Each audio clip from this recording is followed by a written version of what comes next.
But we have attendees and panelists joining us from all around the world today. And I just want to start off by saying good morning, good afternoon, and good evening to everyone. So welcome to Seedtag's Women in AdTech webinar.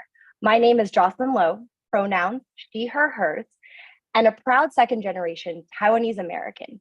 I'm the Global Director of Brand and Communications at Seedtag, the leading contextual advertising company for brands, advertisers, and publishers all around the world.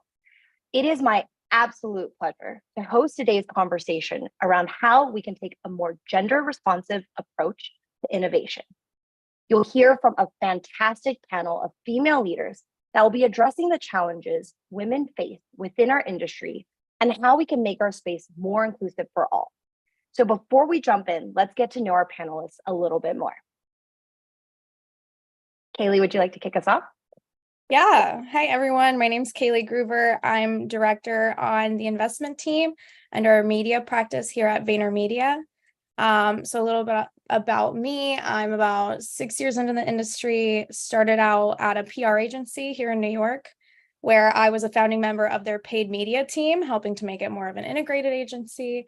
And then I finally decided to jump ship actually into the advertising industry when I started at VaynerMedia. And so I started here as a manager and just gradually made my way up, joining the investment team, which is a lot of fun because we work across the agency to upskill our media buying and planning practice. And that can look like implementing new alpha and beta products, getting a little more technical in terms of data integration, and just making our day-to-day more innovative as possible. So really nice to be here.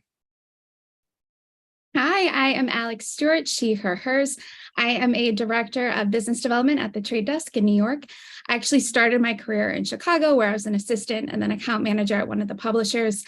From there, I transitioned into sales at a programmatic company where our focus was on retail and manufacturer data. So it's been really fun to see retail media networks pick up again in the last year or so. From there, I went to a social network where I got to see what life was like within a walled garden, which was fun. And then I took some time off, traveled the world, had a blast, came back, landed at a really cool mobile gaming SSP, which was awesome, except for the fact that it was February 2020. So I think we all know how that ended up. Quickly pivoted to the Trade Desk, which I absolutely love. I've been here for 3 years now, working closely with leading independent agencies along the East Coast. I am also a founding board member at Impact 100 NYC. It's a local organization that's all women coming together to give out transformational grants to New York organizations doing great in the community. This is our third year. We're about to give out our third round of grants, and it'll be over $635,000 we've given out to New York organizations, which has just been awesome. Not technically affiliated with the ad tech space, but there are so many women in ad tech who are part of it, which I'm really, really proud of.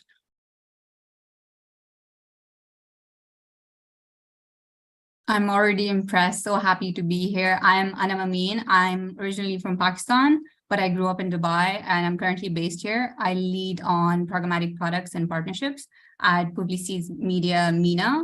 I've been in the industry for over 9 years. Out of that, 7 years have been in the programmatic space. That's it, short. Hi, everyone. My name's Danielle Darko, she or hers. And I have been in the industry for about 9 years now. My journey has been quite interesting. I started off with PPC, pay-per-click, back in the day, as well as some SEO before I decided to jump ship to client direct and look after their social and programmatic activities. After a few years there, I decided to go back to the fast-paced agency, joining Mindshare, and then I am currently based in, well, starting off as Mediacom, but now I've been at EssenceMediacom for 5 years now, just over 5 years. So I'm really excited to be here. I've worked with some incredible people across the industry, great women, great culture, celebrating diversity, and I'm so excited to be here.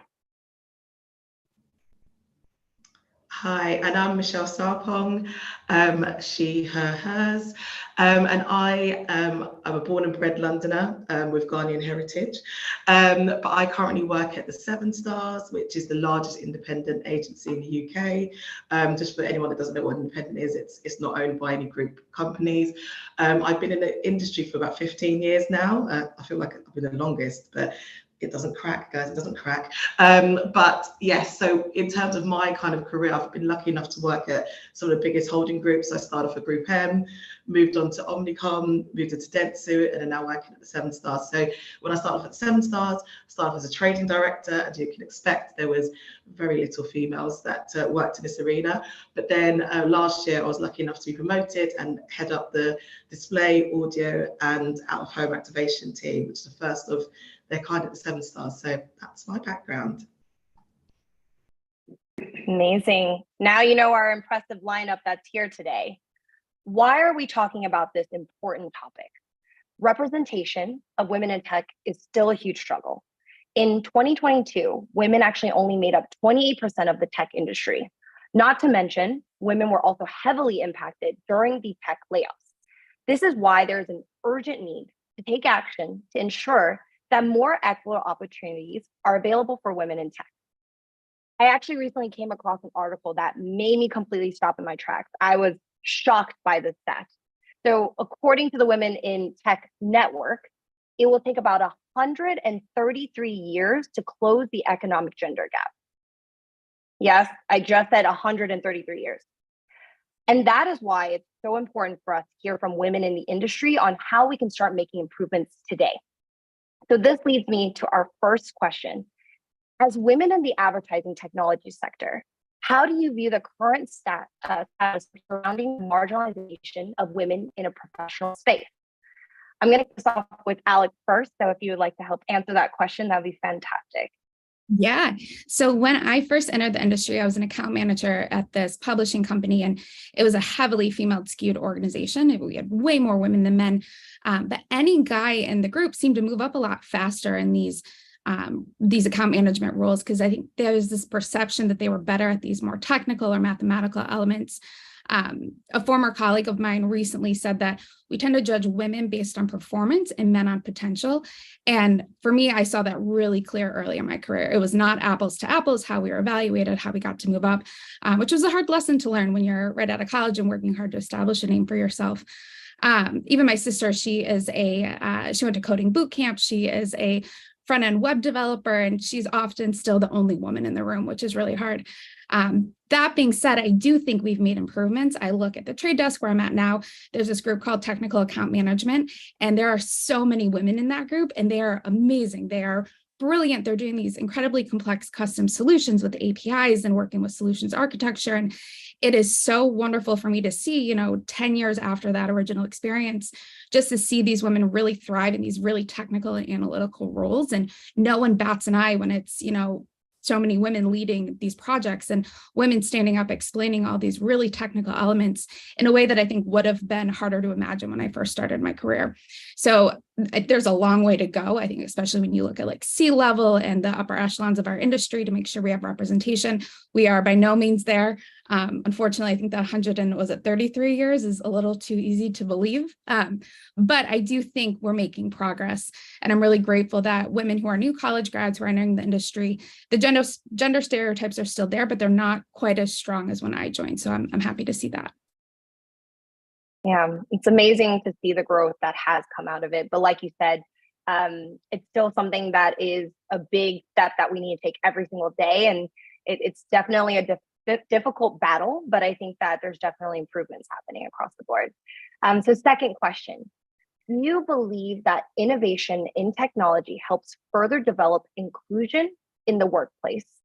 As the tech space continues to evolve, how does this open up more opportunities for women? I mean, it should be, you'd think, considering that the AdTech space is growing at such a fast pace and such a relentless pace at that.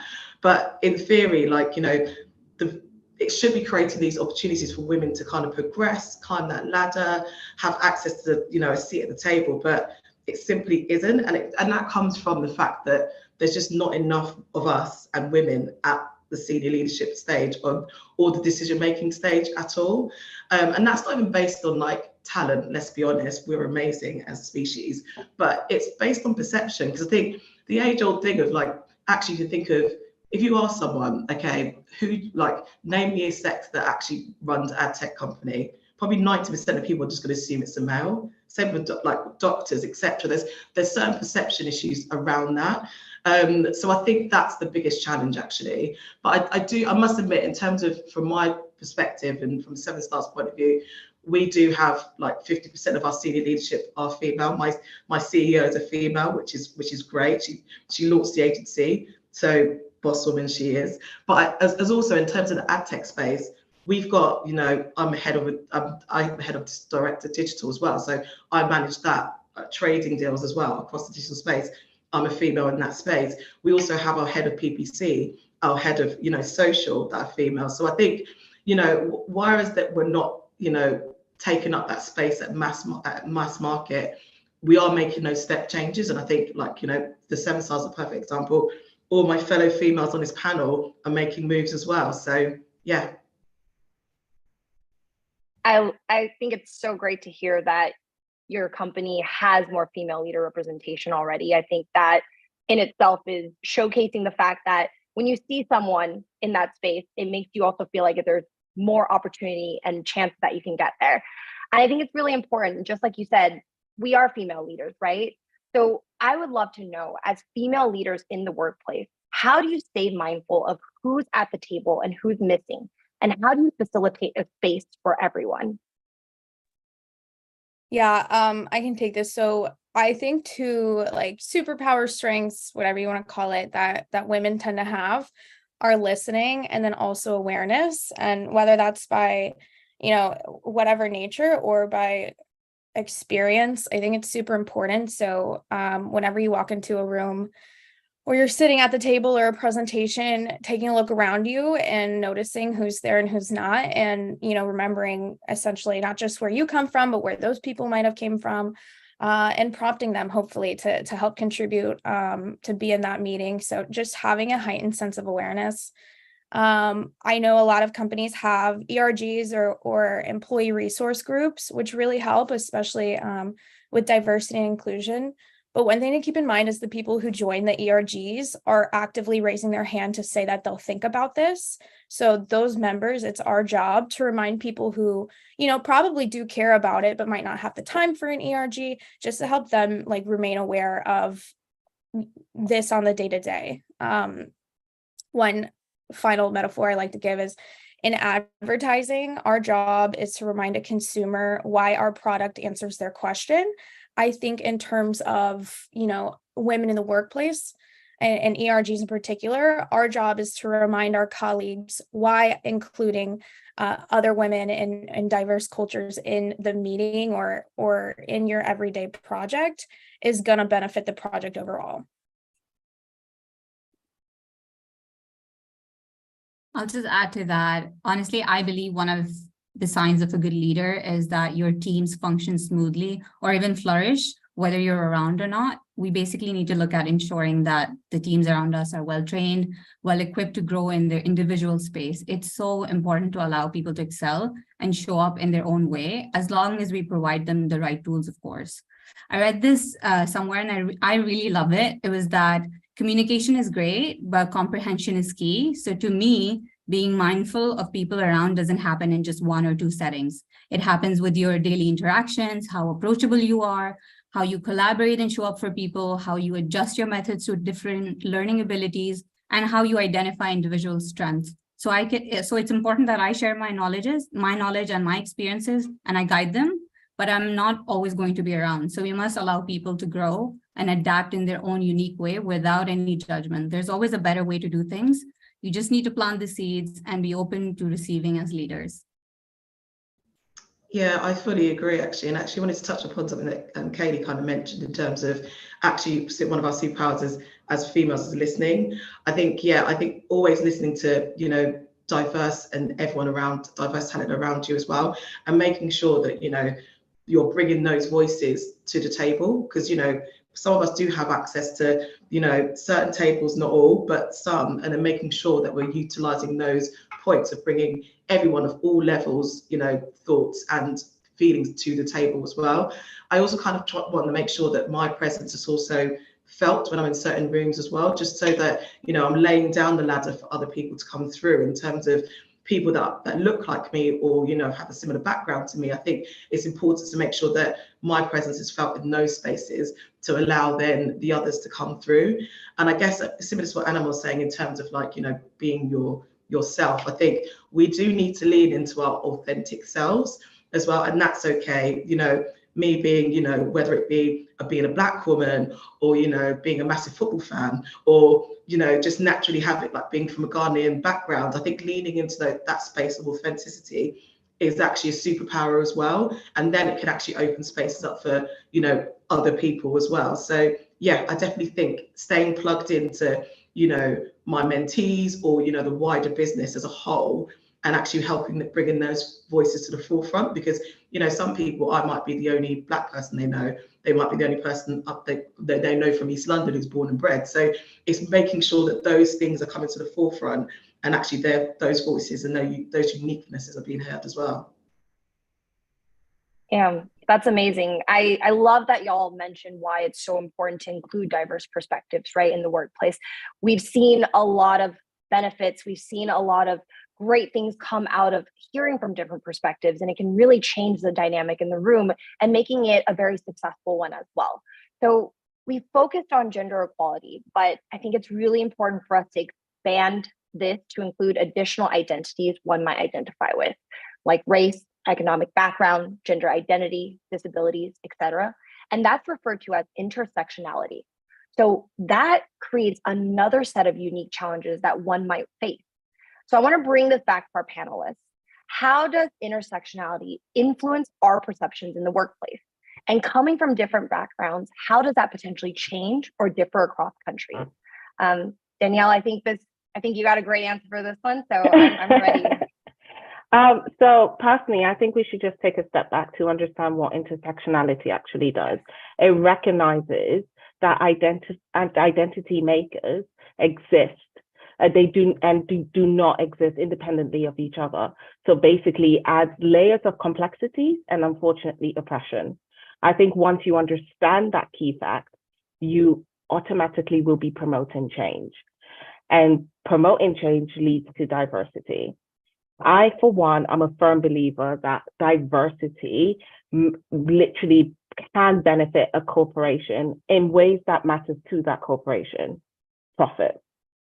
Studies have shown, Forbes is one of them that I read, that companies a couple of years ago actually stated that they made 14% more profit compared to some of their competitors that were not that diverse.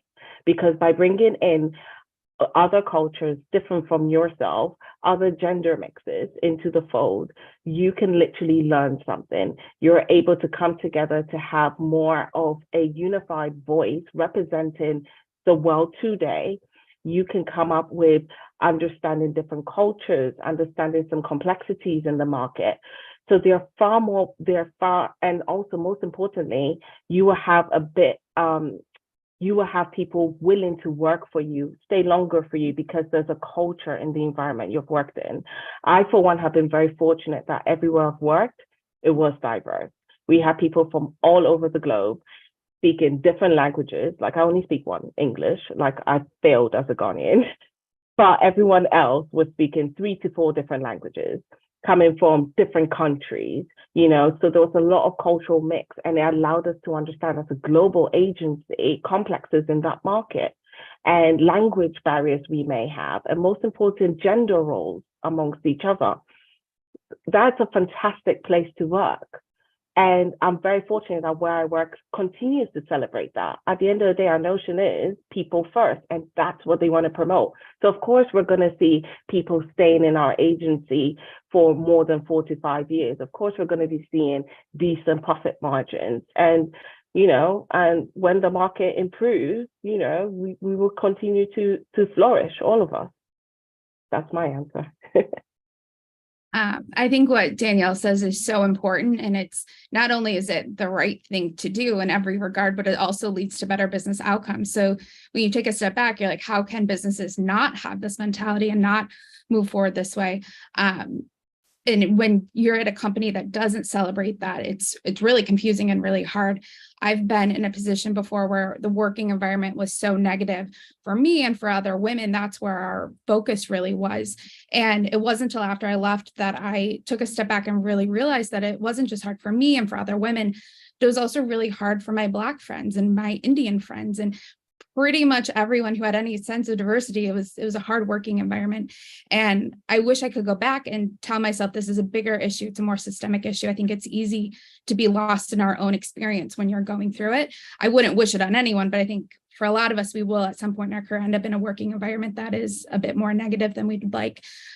So since that time and becoming aware of this, I've tried to commit myself to being more cognizant of not only what's happening to me, but what's happening to others. And not, taking that step back, not just thinking about my own situation, but the situation of everyone else at the table. Is everyone else getting a chance to speak? Is everyone else being held to the same expectations? It's so important to do that and to look at things holistically and make sure we're advocating for everyone and not just ourselves, which can be hard in the moment, but I think it's so important as we move forward. Yeah, it's interesting. I think it's really key to highlight the complexity of intersectionality. I think, Danielle said it earlier in terms of it does add layers. So if you think about it, it's like, I said it at the start in terms of when you think of AdTech, you think male. So, you walk into this space and then you're already on the back foot as a female. When you add in all the other layers, a Black female or an Asian female, that's another bias and stereotype you have to break down, as well as being a female. Then you add in, where you grew up, your background, even just accents. It all adds all these layers of barriers that, we're trying to break down. So it makes it incredibly difficult in terms of breaking down those perceptions. But, as I said, this panel is full of boss women. We're starting that, and, it's happening. The change is coming. So yes, let's keep persevering, guys. Those are fantastic advice and answers. I think just in general, a lot of it comes around, I think sometimes people don't feel comfortable. They're just confused of what they should do in situations like that. And I know that when we all met, we had that conversation around, sometimes it's not that you need to know what to do. It's more about just taking the time to educate yourself, to ask questions, to listen, to learn. And I think that's really important as step one. And I think the advice that you guys all gave and hearing that perspective that each of you have, it really allows people to understand that how different things can really be, right? So we make up all different areas from, folks who sit in the UK, we have folks who sit in the US, we also have folks who sit in Dubai. And it's just a very different kind of perspective that we bring. And there's a lot of decisions that we make that we're unaware of. Sometimes that comes from a lot of that background that maybe we weren't really focusing on before. So I think it's great that you guys touch on that. And, I'm really excited, like we can make a big change at this point. And I think this is the best group to do this with, especially. So the second question is, in your experience, have you noticed certain areas where more or less women in leadership are represented across different teams? And why do you think that is the case? Yeah, I think I definitely have noticed a pattern, especially with across the agencies I worked at with specialized teams, like, I don't know, analytics or something that's not a typical brand team tends to be more male dominated, plus brand teams that are representing a product that advertises the most to a male audience, which is really weird because you don't see the same for products that advertise toward primarily female audiences, right? And sometimes it's by request of the client, which in those cases is wild and ick. But I think the way that we help change that moving forward is like, yes, so for those male dominated teams, the leadership is going to naturally grow to be male dominated too as they're moving up. But it's our job again to help remind them and stand up and like Michelle said, make our presence known, so that when future hiring is done by even our male leaders, right, they're considering a diverse set of perspectives and people who can contribute those hard skills too. I think that's extremely important, is to not just hold your own self accountable while you're on the team to be present and to pull others up, but also to hold the existing leaders on your team accountable for it too. Yeah, I love that, Kaylee. I love that, and I think Kaylee covered most of it. It's an interesting question, but I'd like to speak more about what I see now at the agencies, including working with tech partners and clients. Actually, even in the entrepreneurial space in MENA, I'm fortunately seeing a great shift, certainly more than when I started. It was close to none in comparison, honestly. It may not be an equal ratio, but it's definitely happening. I'm surrounded by a great group of girlfriends, absolutely killing it in different industries. Very similar to what Danielle said earlier. My current team not only has an equal ratio of gender diversity, which, by the way, is something my male leader was intentionally aiming to achieve. So the conversation on advocacy for gender diversity is already taking place in my immediate working space. And we have people from different ethnic backgrounds. We all speak multiple languages, celebrate multiple beliefs and cultures. It's frankly great to be part of such an environment, because at the core of it, there's respect and there's freedom to explore. Also, I see a lot of C-level positions and head of departments being taken over by women from diverse backgrounds. For example, at Publicis MENA, we have an agency CEO, we have a CFO, which is a role typically dominated by men. Recently, chief operating officer position, all filled by extremely talented and inspiring women. I do understand it's still a journey, but you know, the lost girl in me with no idea where she was headed in the industry is really happy seeing this. It's almost soothing to know that the young girls can now grow up and assume this as a natural course of career progression, as opposed to questioning if this is a man's job. While there are still challenges, I'd like to remain optimistic. And just the way Michelle said, I mean, this space alone, to be sharing with wonderful, successful leaders in different areas is an indication that the change is happening and all of you are playing the part. So I'd like to celebrate that. I actually, Anam reminded me of something else that my brain went off on. There's this unspoken location geography bias in the tech industry. It's necessary to be near a tech hub like New York or San Francisco or even LA, for example. And that's not easily accessible to all people, right? Depending on what their background is, they might have been, systemically not given the opportunities that other people have been to be able to make it to these tech hubs, whether that be through their education or their entry-level job or their salary. So also as a solve of reaching back, right, is thinking outside of the tech hubs geographically. So reaching back to where you're from, what's your hometown, right? What other talent have you seen around your home state that isn't, I mean, assuming that you're not from that tech hub. But also, recruiting across colleges or universities that your company might not have at the top of their list. And also, not assuming that everyone who has talent has to have a college degree either. So really thinking diversely in terms of your recruitment and your hiring beyond what the typical resume looks like in the tech industry.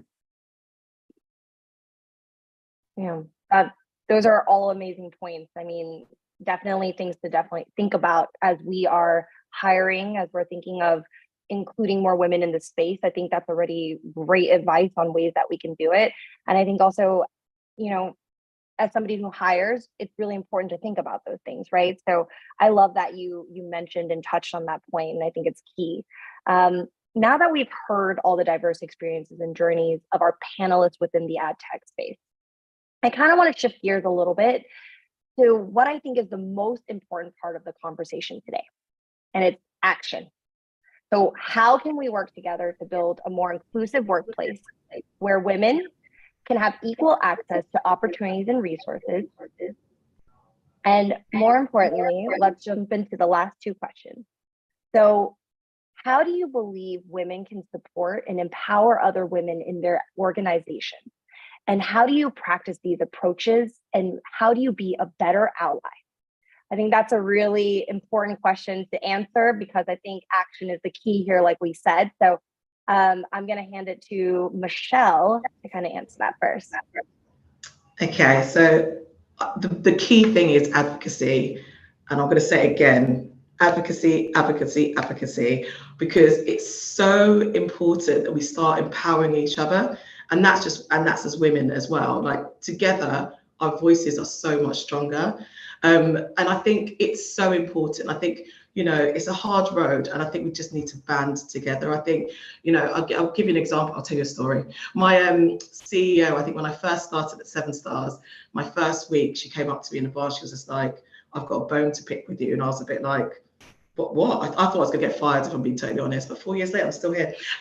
So she was like, "Oh, I've got a bone to pick with you." I was like, "Oh, what have I done?" And she was just like, "Oh, I've heard from the industry that, you know, we're really lucky to have you." And I was like, "Oh, that's really positive, actually." And from there, we kind of built a relationship, and she was very open to be like, trade press opportunities will come through, like PR pieces, and she'll be like, "Michelle, you know what? I really like seeing you in the trade press. Why don't you speak on this subject?" Which again helped build my profile within the agency, within the industry as well. So I think, you know, us supporting each other and not taking, we don't have to take up all the space. We can lay down the ladder. I've said this before, lay down the ladder for others to kind of step into that space as well. So that's the first thing. Let's not forget about the men. We haven't forgot about you. We need you as authentic allies. Because, you know, we've had Women's History Month. We've seen, like, you know, International Women's Day, where men are like talking about the amazing women in their company, but they're not paying them. So we need authentic allies.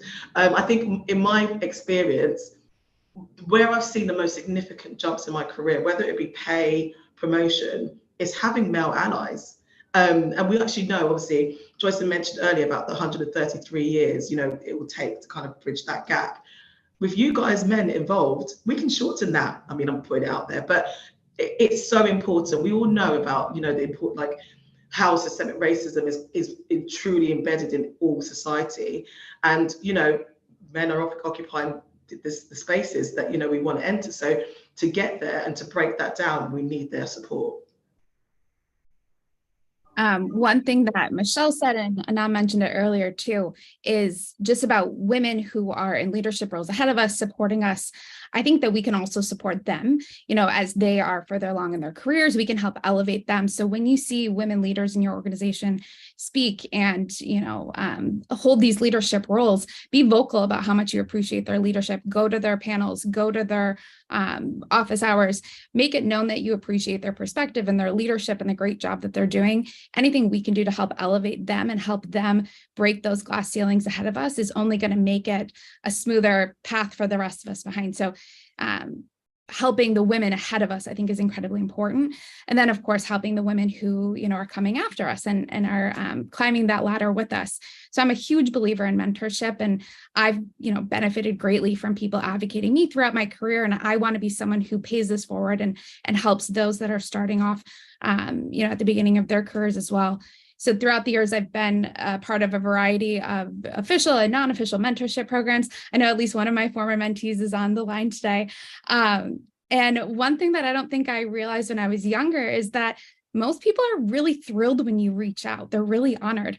You know, when she emails me, I'm so excited. And I don't know if I realized that early in my career. I always felt so bad asking someone for coffee, like I was taking up their time or wasting their time. But now being on the other side of it, I know how honored I am when someone reaches out to me, and I want to be a mentor for them. I want to help them. I want to advise them because I certainly had that advice at their age, and I want to be able to pay that forward. So my advice to those earlier in their career is just be open, be vulnerable, ask for time with women whose work you admire. If you don't hear back, it's not because they don't want to help you. It's probably because the email got lost in their inbox or something like that. So don't be afraid to reach out. Don't be afraid to ask to sit down. I think you'll be surprised at how many women are excited and eager to speak and to help. That's so true. I love these answers. My take might sound a little silly, but it kind of comes unconsciously for me. I didn't grow up with a sister, so I always assumed championing is a natural role you play in another girl's life. I mean, I still believe that, but back then, though, with the lack of female leaders in the industry, or anyone who looked like me, I only saw the way the working members of my family worked, and they were all men. While they were great influences, they were all in completely different industries. So it was a challenge for me, but I chose to stay delusional. And as I moved up, I looked at doing what could have helped me accelerate in my career. when I started out, and also adapting with time. So encourage women, celebrate them, have the uncomfortable conversation that help women know that they deserve better. It's infectious and it only grows, I promise. We must remember success and perfection looks different for everyone. So no one's really a competition. I think that self-awareness really helps to effortlessly show up for women or anyone around you for that matter. And I love what Michelle and Alex said. There are women opening doors beyond their own companies. Aside from individual efforts, there are groups being formed, not to just network, but to also bring women together where they mentor each other, bring opportunities to them, or just advocate for them. And many companies, just like Seedtag, are showing up, highlighting women's achievements. We all know the Women in Tech group, that's a big one. In the last year or so, Women in Programmatic Network has also expanded across different continents, showcasing women for their talent and expertise. These things have a snowball effect. When you celebrate one, others follow, including men. Great. So on to our last question. What advice would you give to those women attempting to scale the professional ladder within AdTech? I think we all think back to the advice that we were given at our time and the advice that we give now. So I think it's great for us to think about what advice we can really provide the folks who are on this webinar today. I'll go first. For me, it's something that my mom used to say to me all the time. If you sit and wait, it's never coming. So for me, I feel as though women's studies have shown that, for instance, when it comes for applying for a position, studies have shown women tend to wait till they can do about 80% of that job. Then they apply for the job. Whereas men, they can probably do like 2 tasks. I will find the article, I didn't make it up. So with me, I'm opposite. I might be able to do maybe 3 tasks and I will go for that position, because it's not about what I can do. It's about me being proactive and my potential and my determination. And that's something that we need to help women in the industry understand, and also help boost that confidence that it can be achieved. And honestly, by being honest, you can get some good champions in your corner, some good mentors in your corner. I remember there was a position I went for and I had 0 experience. It was joining programmatic, never done in my life. And they gave me the role. And I remember saying to my female line manager, I don't know anything about programmatic. And then she said, oh, darling, you learn. And she became my mentor and we started guiding each other. We both had no idea what we were doing. But what did we see? We saw spend levels increase in that channel from a good jump from some really small number to about 200% per month, from just having confidence in ourselves and belief in ourselves and mentoring ourselves. So that's something I definitely think is beneficial, and we need to do more of that within the industry. So yeah, seek mentorship. Don't be scared. If there's a role you want to consider, go for it. If you don't get it, ask why you didn't get it. That way you have some short-term objectives to work towards. Do some courses. I've been very fortunate that the women that I have looked up to in this industry have put me on some fantastic courses that have taught me skills that will help see me through this industry, such as drawing a network map. Something so simple. Men do it. So why can't we? We just have to teach each other these skills, and very cliche, like that movie, pay it forward. Done.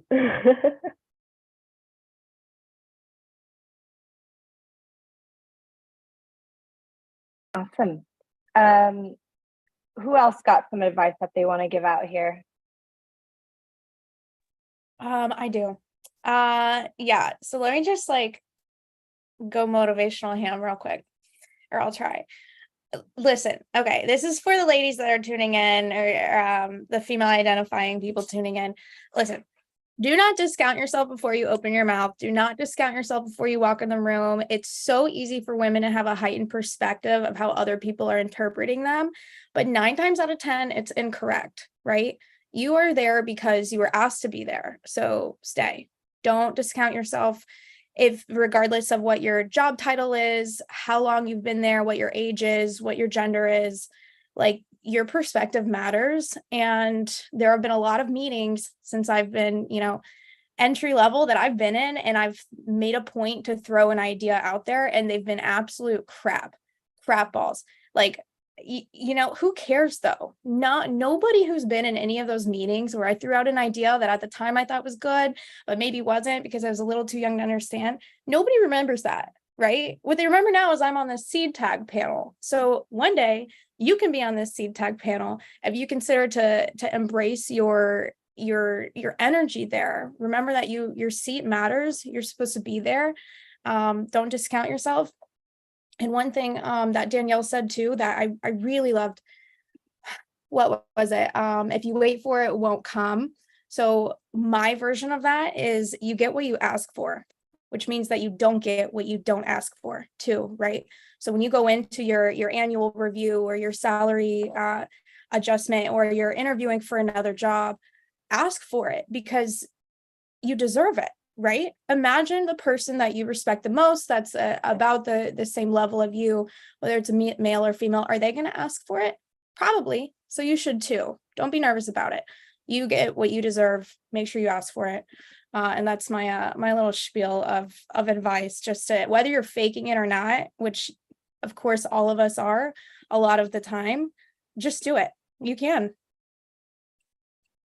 Amazing. I feel motivated. I feel even more motivated now. So this is great. I know originally we were potentially not able to take questions if they pop up, but I think we have a little bit of time, guys. So if we're up for it, I got a question and I think it's a great one. How can we increase visibility of women in leadership, what women in leadership are doing? If anyone wants to take it. I can have a go at that. Yeah. I think it's interesting because I think when I was coming up in the kind of industry, there was a lot of talk about, you need to kind of, build your profile. And I used to think it was a bit cringy, but in all honesty, like, don't underestimate, advocating for yourself. You've got platforms like LinkedIn. I think I'm showing my age, but LinkedIn wasn't big when I first started out in the industry, but now it's like a great space to showcase what you kind of do. And I think Anna mentioned it as well, obviously talking to senior leadership, but we know as women, we're not always invited to certain spaces because we know some of these conversations happen on a golf course, let's not lie, but we're not there. So actually, or not invited, should I say, because I'd love to go to swing a golf club, but really and truly, we should be using the platforms that we have and the tools that we have to actually just showcase what we do. So I think don't undermine the kind of platforms like LinkedIn, when you have internal, awards or company meetings, make sure that you are actually really showcasing what you are kind of doing. It's not only bragging, it's just letting people know that this is what value I'm adding to the company.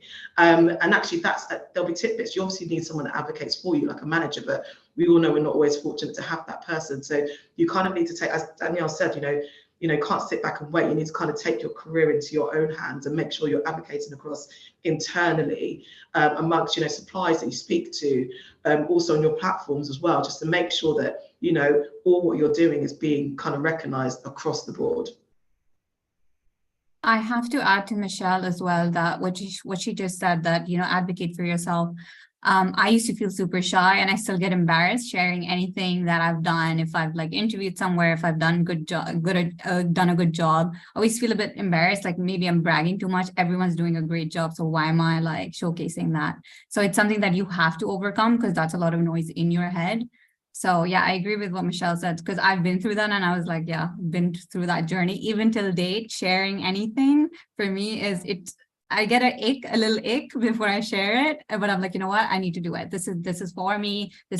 I deserve this, and I'm part of this, so I need to embrace it. Yeah, that's great.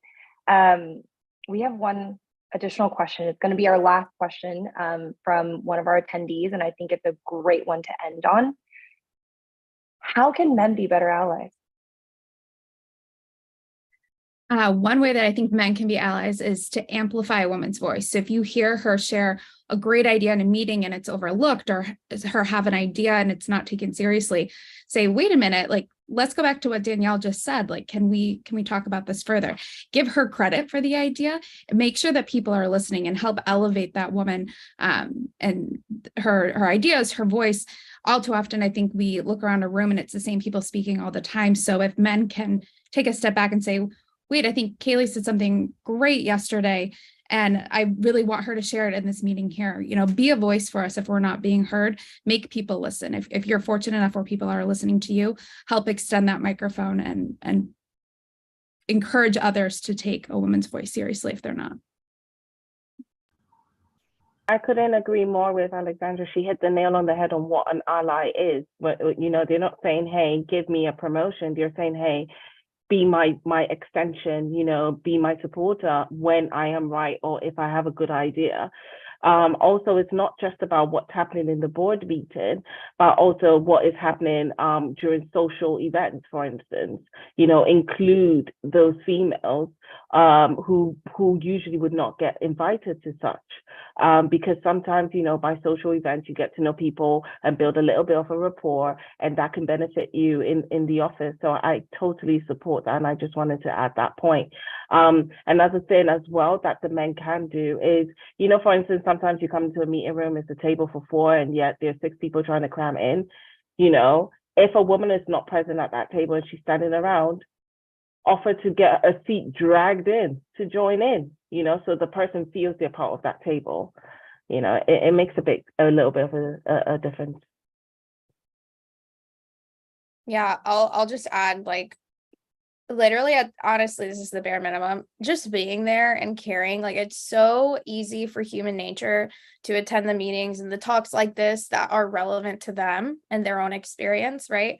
But the fact that, you know, even tuning into this webinar is a step in the right direction, right? And I think that goes for all versions of allyship. You know, it's easy for ERGs and ally groups to become a circle.